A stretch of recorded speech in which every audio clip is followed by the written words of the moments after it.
السلام علیکم ورحمۃ اللہ وبرکاتہ۔ رزق میں برکت کا وظیفہ۔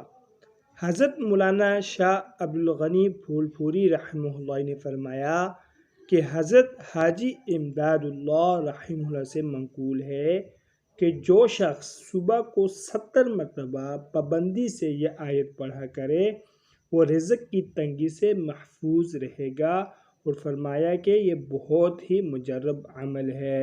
بسم اللہ الرحمن الرحیم۔ اللہ لطیف بعبادہ یرزق من یشاء وہو القوی العزیز۔ یہ سورۃ شورى کی آیت ہے۔ صبح صبح جو شخص اس کو 70 مرتبہ پڑھے گا انشاءاللہ العزیز ثم انشاءاللہ رزق کی کبھی بھی کمی نہیں ہوگی، رزق میں بے شمار برکت کا اضافہ ہوگا۔ مزید اچھی ویڈیوز کے لیے چینل کو لازمی سبسکرائب فرمائیں۔ جزاکم اللہ احسن الجزاء۔